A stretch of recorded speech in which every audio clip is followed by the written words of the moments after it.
Bu her zaman öyle. Devlet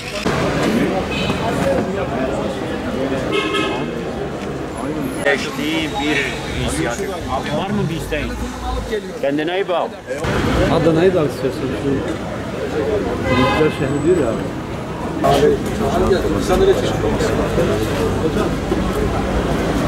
Tabii çok acı. Bu bir insanlık görevidir. Kesinlikle din, bir ırk gözetmeksizin Filistin'e destek vermeliyiz. Ben bir Müslüman olarak bunun gerçekten insani bir görev olduğunu söylüyorum. Yalnız din olarak değil, her daim arkasındayız. Bugün sokaklara çıkıp bugün savaşmaya gidiyoruz desinler giderim. Bir kadın olarak giderim.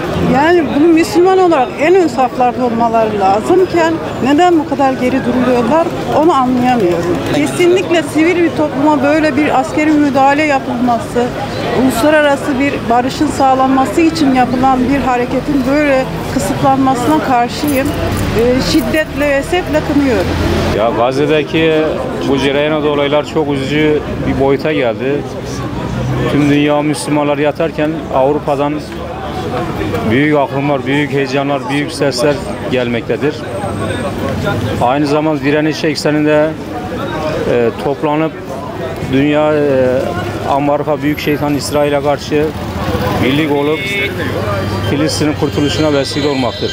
İran'ın yanında durup, Yemen'in yanında durup, Yunan'ın yanında durup bu İsrail tek kafa tutan büyük şeytan Amerika'ya karşı direnişle beraber Türkiye'mizin de bu olayı çözmesini istiyoruz. Yani biz Müslümanlar olarak gerçekten çok üzgünüz. Burada olan tüm kardeşlerimiz görevlerini yapıyorlar. Bizler de burada onları destekleyerek onların yani yine özgürlüklerine kavuşmaları için yetkililerden de istiyoruz. Ama zulüm payidar olmaz. Allah'ın izniyle Gazze'deki Müslümanlar kurtulacak, galip gelecek olanlar, haktan yana olanlardır inşallah Allah'ın izniyle. Son yaşanan olaylar herkesin malumu. Maalesef dünya 3 maymunu oynuyor. Söz konusu İsrail ve Siyonizm olunca bütün dünya sus pus oluyor. Herkesin demek ki ellerinde bir kozu var kullandığı. Ama bu yapılanlar artık insanlık vicdanını, sınırlarını aşmış durumda. Yani bu bir an önce son bulmasa korkarım dünya büyük bir felaketle karşı karşıya kalacak. Zira Allah'ın gayretuna, artık gayretullah devreye girecek ve gök aleminden bütün dünya üzerine bir musibet, belanın gelmesi an meselesidir. Bu bağlamda bütün Müslümanların, özellikle İslam aleminin yöneticilerini burada bir an önce göreve çağırıyoruz. Biz halk olarak içimiz parçalanıyor, yüreğimiz parçalanıyor ama elimizden bir şey gelmiyor. Yaptığımız basit, belki küçük şeylerle kendimizi avutuyor olsak da içten içe bir İslam aleminde bir patlamaya hazır bir iç travma yaşıyor Müslümanlar. Bir an önce idarecilerin bu olaya bir el koyması ve ordularının bugün eğer orduları devreye girmeyecekse bu ordular ne için besleniyor?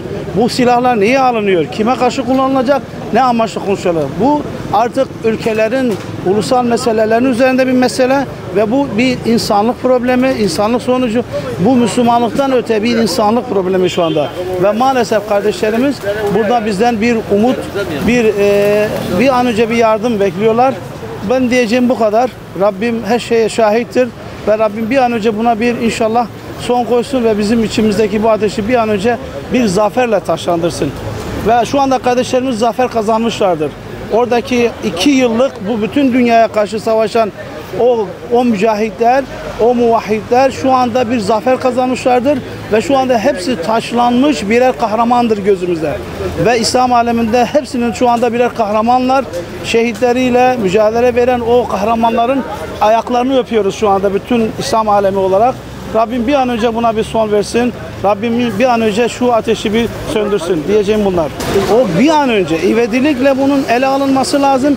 Zira oradaki gelen çifte vatandaşlar hepsi birer Mossad ajanı olarak içimizdeler ve her an bunlar içimizi karıştırmaya müsaitler ve araştırın bütün içerideki olan olayların altında Siyonistler çifte vatandaşlı Yahudiler yatıyor. Bu Yahudiler içimizde bir Mossad ajanı olarak, gönüllü Mossad ajanı olarak içimizde geziyorlar.